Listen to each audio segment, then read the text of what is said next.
Now, in these recessionary times, governments are all on the lookout for savings, but one education saving in last month's Irish budget has annoyed the Protestant community south of the border.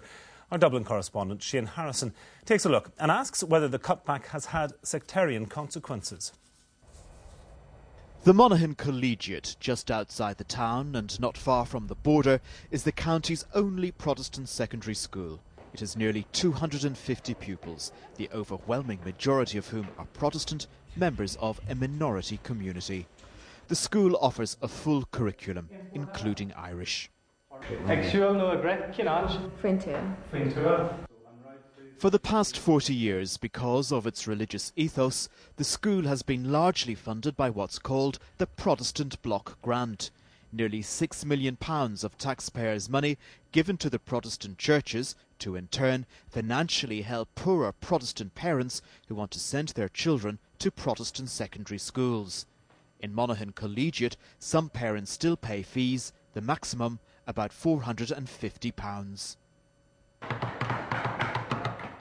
Unlike their Catholic counterparts, the Protestant fee-paying schools have also been getting other financial help from the state. About £2 million in support grants to help with the administration and the general running of the schools. But with the international credit crunch and money now tight, an increasingly unpopular government decided in last month's controversial budget on massive cutbacks in public spending. That £2 million in support grants to Protestant schools is now to end. In effect, a 30% cutback.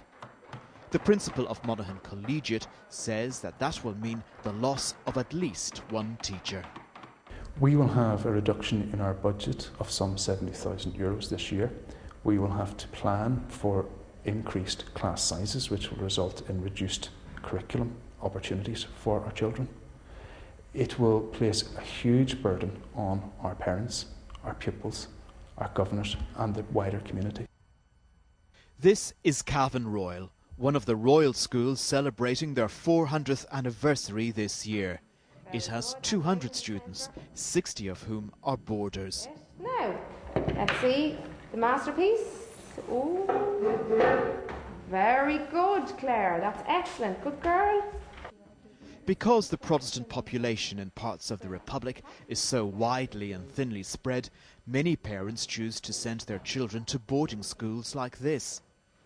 For Cavan Royal, that 30% cutback in its funding will also have serious consequences. The loss of over £50,000, that's one teacher. The headmaster says that if a school can't develop educationally, it's dead. And the forced saving will result in increased class sizes with a teacher-pupil ratio, like in Monaghan, going from 1 to 18 to 1 to 20. This school, in the last century, went through a revolution, the Wall Street crash, 2 world wars, and it survived the closure of the smaller Protestant schools in the century, in the 1970s. What we're facing at the moment represents probably as big a crisis as all of those things put together.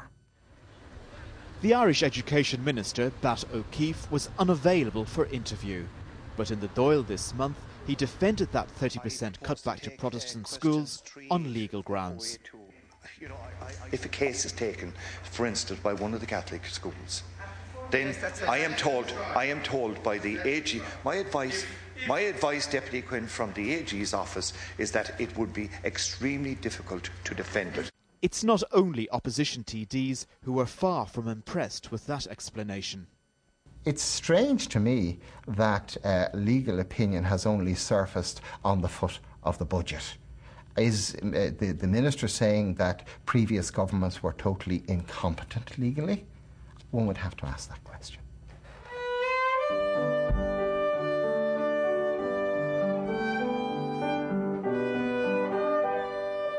Given the religious dimension to this story, many will wonder whether the Minister struck a sectarian note in cutting the funding. No, say the schools, the Church of Ireland and the opposition parties, all pointing to the generous support the Protestant education sector has always got. But the Fine Gael TD from the Cavan Monaghan constituency, the Dáil's only Presbyterian, does believe there is a Northern Ireland angle. We are trying to bed down a peace process. We're trying to encourage people in Northern Ireland from very diverse views to come together and work together. I think that at the foundation of this state and at the introduction of free education, there was a clear indication by all concerned that the rights and privileges of the Protestant community were entitled to be looked after. This is a major change. This is obviously something that shouldn't have happened, and I would encourage the Minister to rethink the situation and rectify it as quickly as possible.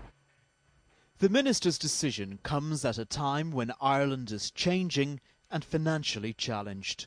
The relatively recent influx of immigrants has prompted the Labour Party to wonder whether now might be the time to think about a French-type Republican and secular approach to education, rather than a religious denominational one, beginning as a first step with the primary sector.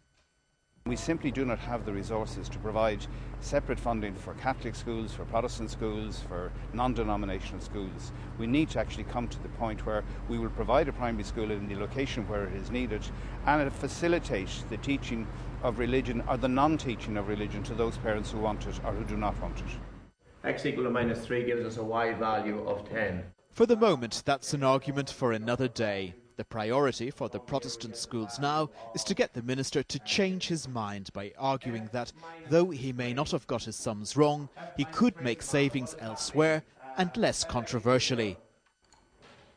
No one is suggesting discrimination, but the schools are pleading with the Cork-based Minister to go back to the drawing board. But as of now, there's no sign of that happening.